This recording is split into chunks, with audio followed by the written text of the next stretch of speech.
কথাটি মনোযোগ দিয়ে শুনুন। একবার এক ছেলে মাকে বললে, মা, তোমাকে যদি সাম্বা কাটি জুতে বানিয়ে দিই তখন তো তোমার ঋণ পরিশোধ হবে না। তখন মা বলল, জাদু, টেবিলের উপর ভাত আছে, খেয়ে নে। তখন ছেলে বলল, মা, তোমাকে কি প্রশ্ন করলাম, তুমি কি উত্তর দিলা?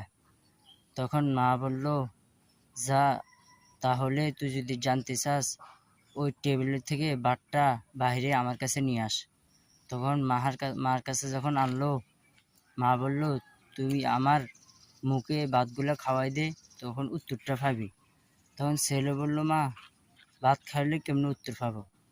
তখন ওই ছেলেকে বলল, তুই আমার মুখে ভাতগুলো খাওয়াই দে।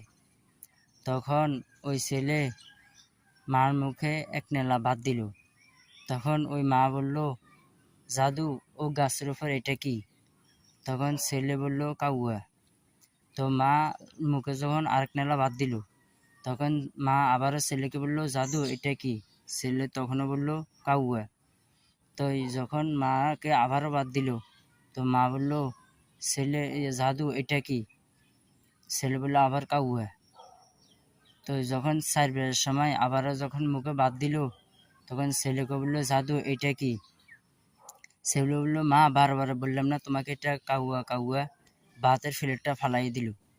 তখন ছেলের মা বলতেছে, জাদু, তুই যখন ছোটেছিলি, তুই যখন ভাত খাইতি, তোকে বারবারে 50 বার জিজ্ঞেস করতি, মা এটা কি, মা এটা কি, মা এটা কি? আমি বারবারে বলতাম, এটা ফাঁকি, এটা কাউয়া। আজ যখন তোমাকে আমি 4 বার থেকে 5 বার বললাম, তুমি আমার প্লেটটাকে ফালাইয়া দিলে।